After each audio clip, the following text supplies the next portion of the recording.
बाजार में फिर बड़े कॉर्पोरेट एक्शंस की धूम है। आरएल के राइट्स इशू को मिले शानदार रिस्पांस के बाद अब कई कंपनियां इसी राह पर चल रही हैं। अपने विस्तार के लिए वे राइट्स इशू का जरिया अपना रही हैं। इससे कंपनियों के लिए नई संभावना तो खुलेगी, लेकिन क्या ये निवेशकों की कमाई के लिए भी राइट चॉइस है? तो चलिए समझते हैं कि कमाई का कितना बढ़िया मौका है राइट्स इशू।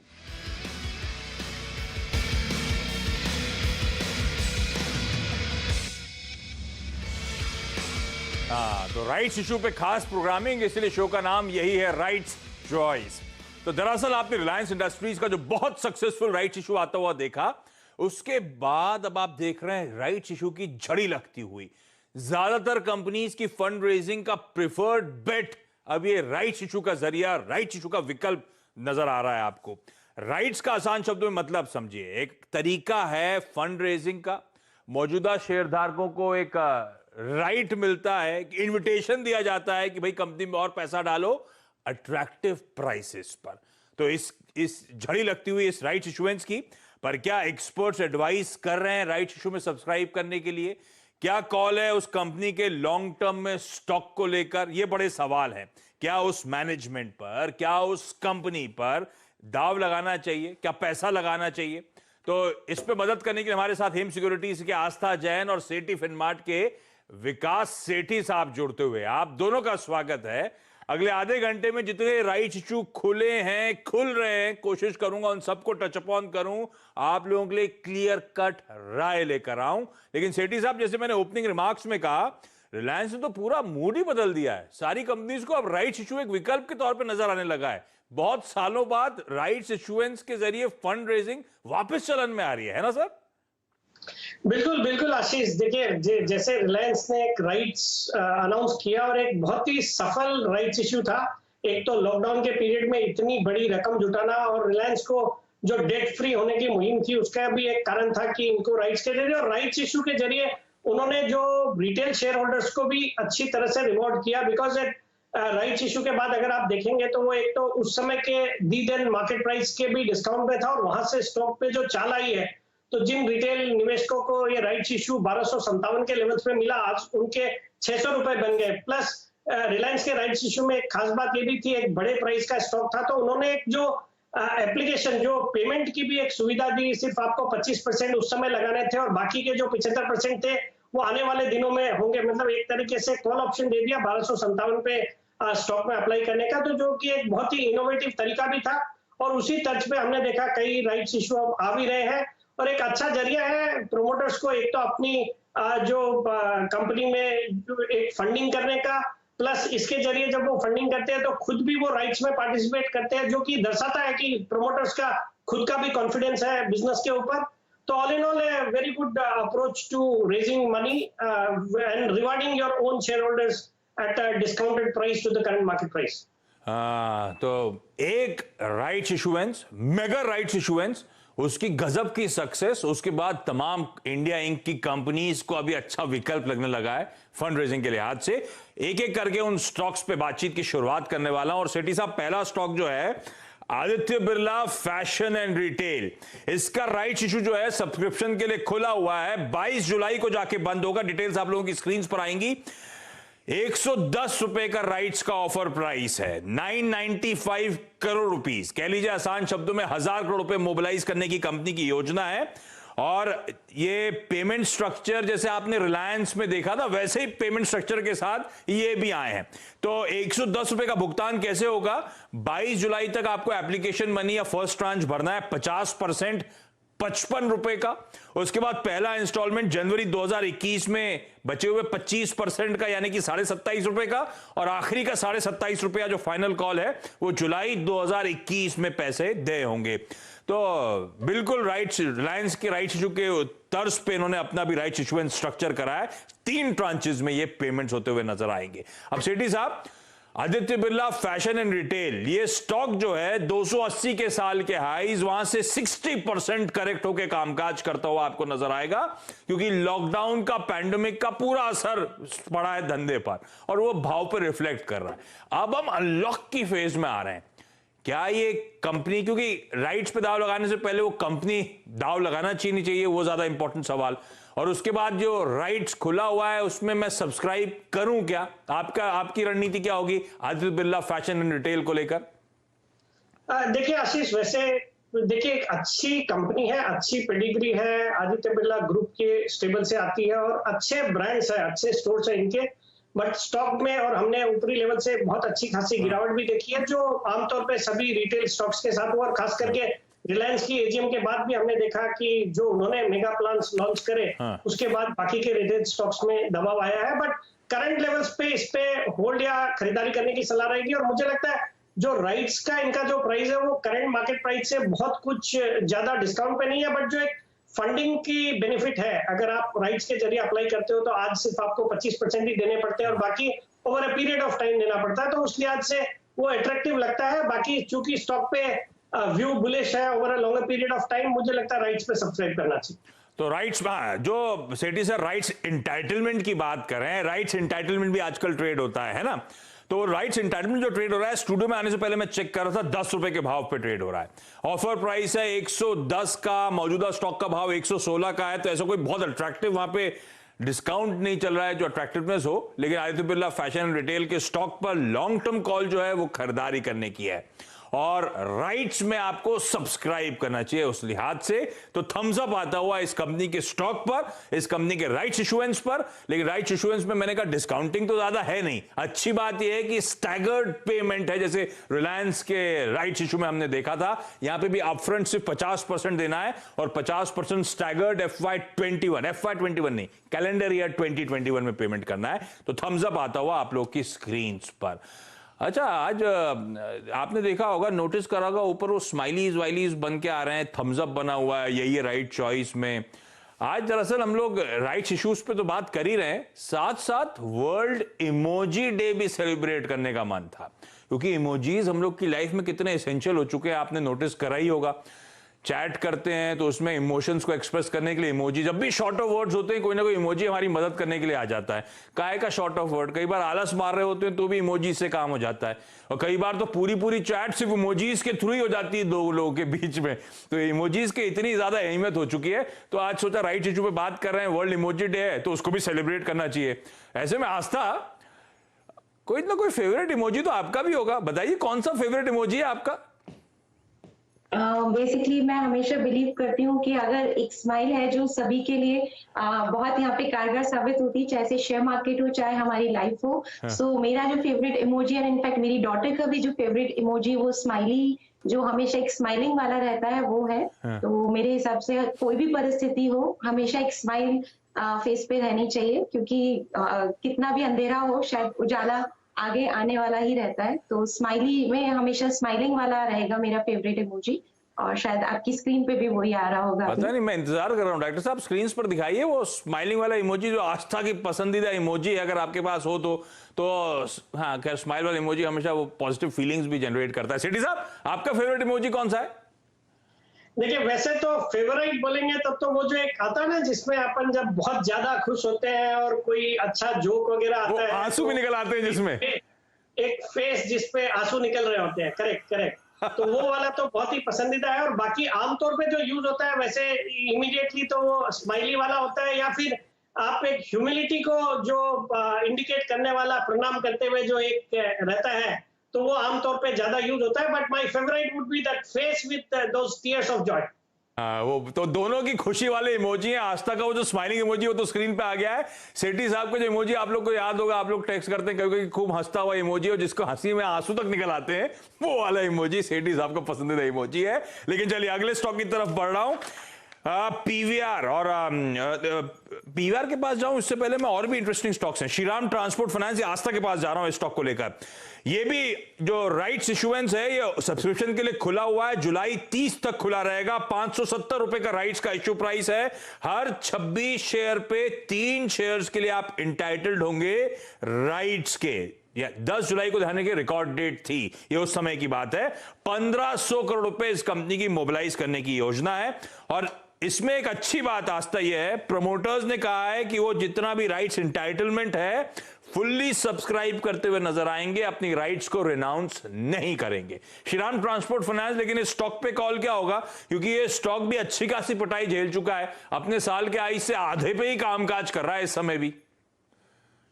जी बिल्कुल आशीष, बेसिकली देखा जाए तो जो कंपनी जिस सेक्टर को बिलोंग करती है, एनबीएफसी सेक्टर, सबसे ज्यादा मार इसी सेक्टर ने झेली है कोविड की वजह से, और इसी वजह से इस सेक्टर की कंपनियों को लेके थोड़ा सा मैं अभी कॉशियस हूँ। श्रीराम ट्रांसपोर्ट फाइनेंस की हम पर्टिकुलरली बात करें तो कंपनी की जो फाइनेंशियल्स आए थे वो बहुत ज्यादा कुछ एनकरेजिंग नहीं थे और वो एक्सपेक्टेड लाइंस पे ही थे, लेकिन आगे जाते हुए मुझे जो यहाँ पे बड़ा कंसर्न लगता है वो असेट क्वालिटी को लेके लगता है। सो मेरे हिसाब से असेट क्वालिटी का एक कंसर्न आगे जाते हुए भी इस कंपनी के साथ रह सकता है। जिस तरह से जो लोअर फ्लीट यूटिलाइजेशन यहाँ पे हो रहे हैं, मेरे को लगता है वो कंपनी के बिजनेस को आगे जाते हुए भी इम्पैक्ट करेगा कोविड की वजह से। So all together Shriram transport finance company का राइट अभी आ रहा है, बट मेरे हिसाब से थोड़ा ये नीचे जाता है, तभी इसमें तभी इस शेयर को बाय करना चाहिए। राइट में पार्टिसिपेट करने के लिए अभी मैं सलाह नहीं दूंगी। तो मेरे हिसाब से एनबीएफसी सेक्टर की कंपनी से थोड़ा सा अभी दूरी बनाए रखें, और जब भी यहाँ पे स्थिति सुधरेगी तभी यहाँ पे इन्वेस्ट करने की सलाह रहेगी। तो मेरी तरफ से अभी तो इसमें पार्टिसिपेट ना करें तो ज्यादा बेहतर ऑप्शन रहेगा। हाँ, तो पार्टिसिपेट ना करें। आस्था थोड़ी कंसर्न साउंड करिए एनबीएफसीज को लेकर, और एसेट क्वालिटी को लेकर जो चिंताएं हैं शायद वो प्ले आउट होती हुई नजर आए। वो स्ट्रेस जो है, वो स्ट्रेन जो है बुक्स पे, वो शायद अब विजिबल होता हुआ नजर आए। इसीलिए एनबीएफसी और श्रीराम ट्रांसपोर्ट इस समय उनकी पसंदीदा बेट है ही नहीं। इसीलिए ये भी इमोजी भी काउंट हो गया, थम्स डाउन आ गया आप लोग की स्क्रीन्स पर। तो दूर रहना है इस स्टॉक से इस समय और इसके राइट्स इशुएंस से। खैर, इसका राइट्स इंटाइटलमेंट जो है करीब 105 रुपए के आसपास इस समय कामकाज करता हुआ, तो 570 680 ऑलमोस्ट जो डिफरेंशियल है उसी के आसपास ये इस समय एंटाइटलमेंट वाला शेयर ट्रेड कर रहा है। ठीक है, तो श्रीराम ट्रांसपोर्ट पे बात हो गई। अच्छा, मुझे डायरेक्टर साहब बता रहे हैं वो सेठी साहब का इमोजी नजर आ गया। जरा दिखाइए डायरेक्टर साहब, हम लोग कौन सी इमोजी की बात कर रहे थे जो सेठी साहब का पसंदीदा इमोजी है, वो अब आप लोगों की स्क्रीन पर आ जाएगा। ये है वो फेवरेट इमोजी सेठी साहब का। ये मुझे भी बहुत अच्छा लगता है वैसे। जबरदस्त, जब ज्यादा हंसी दिखानी होती है, फीलिंग एक्सप्रेस करनी होती है, तो इमोजी एकदम एप्ट बैठता है। अच्छा सेठी साहब, अगला स्टॉक जो रडार पे है राइट्स इशुएंस के चलते, वो है पीवीआर का। ये राइट्स इशू भी बाजार में खुला हुआ है, 31 जुलाई को जाके बंद होगा। कुल मिलाकर 300 करोड़ रुपए जुटाने की योजना, 784 रुपीज का ऑफर प्राइस, 94 शेयर्स हैं। रिकॉर्ड डेट थी जुलाई 10 इसकी भी, तो 7 शेयर्स के लिए आप इंटाइटल्ड है राइट्स के। और राइट्स की प्राइसिंग हो गई मौजूदा भाव से करीब 25% के डिस्काउंट पे इस समय वो ऑफर है। लेकिन सेठी साहब, ये कंपनी तो चैलेंजेस से गुजरी है। साल के हाई से ये भी वही स्टॉक है जो एग्जैक्टली 50% करेक्ट होकर कामकाज करता हुआ आपको नजर आएगा। और दिक्कत यह है कि मल्टीप्लेक्सेस कब खोलेगी सरकार, बहुत बड़ा असमंजसता है। बाकी सबको लेकर तो क्लैरिटी है, ये अब खुला, ये तब खुला। मल्टीप्लेक्सेस को लेकर कोई कुछ कह भी नहीं रहा, और हमारा आप जानते हैं बड़ा मुश्किल है मल्टीप्लेक्सेस को अभी भी रिज्यूम कराना, और रिज्यूम करा तो आई डाउट हम तीनों में से कोई भी जाना चाहेगा इस समय पिक्चर देखते हैं मल्टीप्लेक्स में बैठ के इतने लोगों के बीच में। क्या करना है फिर पीवीआर में सर? पर ये सब स्ट्रीट में कहीं ना कहीं फैक्टर इन होगा भी, जो हम कह रहे हैं सबको पता है, तो भाव में शायद कैप्चर हुआ हो। अब इसका मतलब पीवीआर पे अब कॉल क्या होना चाहिए जब भाव क्रैक हो चुका है? इसके राइट्स पर कॉल क्या होगा सर? नहीं, बिल्कुल आशीष, देखिए पहले तो अगर आप नॉर्मल सिनेरियो की बात करें, कोविड के पहले के जो सिनेरियो थे उसमें तो ये एक बहुत ही शॉर्ट आफ्टर स्टॉक था। ऊपर में 2000-2100 तक के लेवल्स के हाईज टच करे, और सबको लगता था इतना बड़ा इंडियन कंजम्पशन स्पेस है, इतना बड़ा मिडिल क्लास है, तो उसमें ये जो तरह के बिजनेसेस है बहुत ही ब्राइट फ्यूचर नजर आ रहा था। बट कोविड ने पूरा सिनेरियो बदली कर दिया, और आज जब पूरा लॉकडाउन है या मॉल्स वगैरह बंद है तो इनको बहुत बड़ा इम्पैक्ट पड़ा है।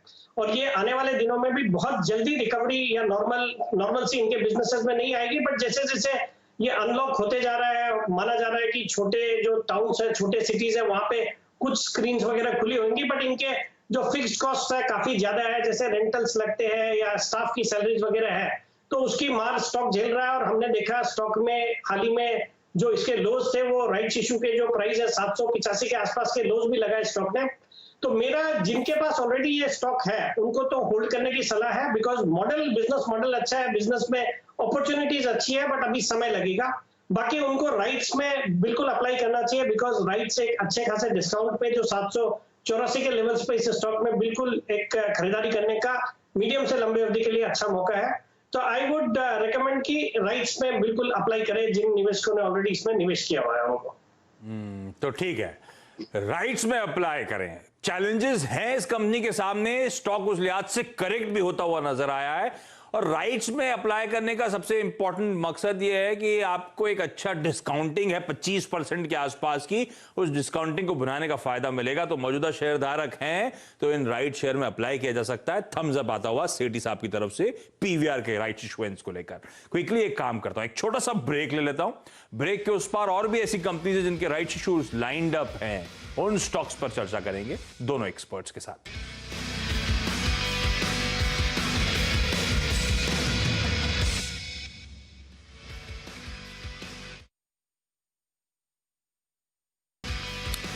ब्रेक के बाद आपका स्वागत है। हमारे शो का नाम है, यही है राइट्स चॉइस। तो दरअसल रिलायंस इंडस्ट्रीज के बहुत सक्सेसफुल उस मेगा राइट्स इशुएंस के बाद कई सारी इंडिया इंक की कंपनीज की अब झड़ी लगती हुई जो फंड रेजिंग करना चाहती हैं राइट्स इशू के जरिए।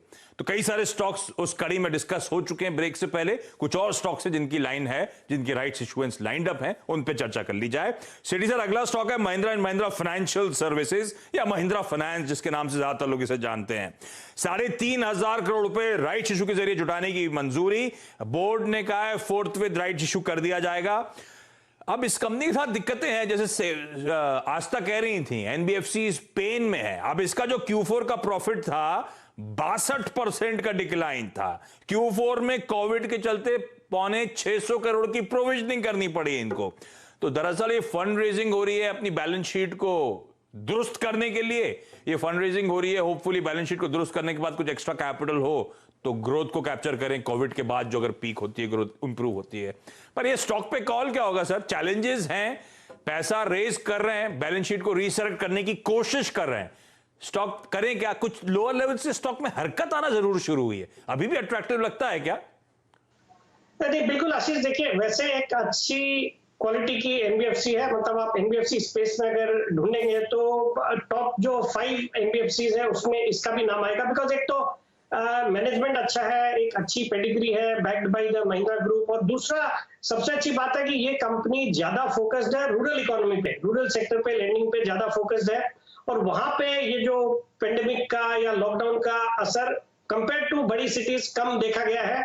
और रूरल इकोनॉमी में रिकवरी भी फास्टर हो रही है, तो उसका भी एक फायदा एम&एम फाइनेंस जैसी कंपनी को डेफिनेटली देखने को मिलेगा। फिर इस बार मानसून भी नॉर्मल हुए हैं, तो मुझे लगता है करंट लेवल्स पे या कोई भी गिरावट पे इस स्टॉक को खरीदारी के लिए बिल्कुल कंसीडर किया जा सकता है। अगर आपका 9 से 12 महीने का नजरिया है तो मुझे लगता है यहाँ से अच्छे अपसाइड इस स्टॉक में एक बार नॉर्मल सी बहाल होगी तो इस स्टॉक में देखने को डेफिनेटली मिल सकते हैं। तो I would recommend hold at the current levels और buy on declines of the company.